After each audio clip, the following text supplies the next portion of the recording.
इस दिल में मचा दिहलू हलचल, पूरा दिल में मचा दिहलू हलचल।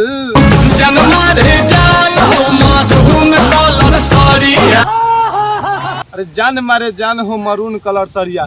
भाई अभी के टाइम में भोजपुरी में कुछ ऐसे ऐसे कलाकार आ चुके हैं ताकि भोजपुरी तरक्की में जा रहा है। भाई अभी के टाइम में ना खेसारी ना पवन सिंह ना ही अरविंद अकेला कल्लू, ये सब हवा में उड़ गया है।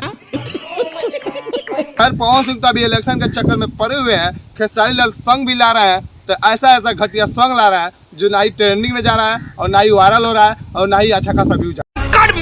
मेरे को जानता नहीं है। अरविंद अकेला कल्लू तो अभी गायब है, लेकिन वो सब छोड़िए। अभी हम बात करने वाले अरविंद अकेला कल्लू के नहीं, नीलकमल सिंह और मिंटुआ के बारे में, जो काफी अच्छा सॉन्ग ला रहा है और काफी अच्छा भोजपुरी में अपना नाम बना रहा है। खैर अभी हाल ही में मिंटुआ का एक सॉन्ग आया है 4 दिन पहले और वो सॉन्ग काफी अच्छा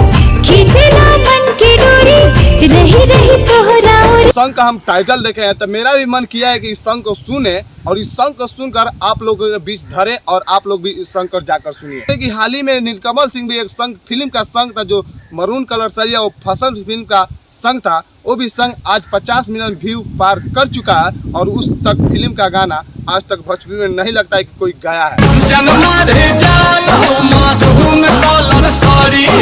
भाई उसी तरह मिंटुआ भी एक सॉन्ग लाकर साबित कर दिया कि मैं एक कॉमेडियन स्टार होकर भोजपुरी में ऐसा सॉन्ग ला सकता हूं, तो तुम सब तो हीरो हो, तुम सब क्या कर सकते।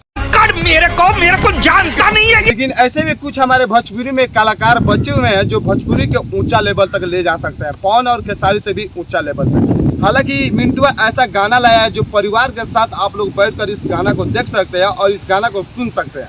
जैसे जैसे मिंटुआ इस गाने में डांस किया है, भाई इस तरह डांस हम भोजपुरी में वादा करते हैं कि किसी से नहीं होगा। हालांकि मिंटुआ के साथ साथ नीलकमल सिंह में एक सॉन्ग लाए थे जो मरून कलर सॉन्ग का टाइटल था। भाई वो भी गाना आप परिवार के साथ बैठकर देख सकते हैं। हालांकि ये दोनों गाना बहुत ही अच्छा है और बहुत ही खूबसूरत है, हमारे भोजपुरी के लायक एक गाना है, हमारे समाज के लिए एक गाना है जो हम लोग परिवार में बैठकर इस सॉन्ग को सुन सकते हैं और इस सॉन्ग को देख सकते हैं। तो आप लोग भी जाइए अपने परिवार के साथ, अपने साथ, अपने दोस्तों के साथ इस सॉन्ग को सुनिए और इस सॉन्ग को जल्द से जल्द 1 नंबर ट्रेंडिंग में लाइए।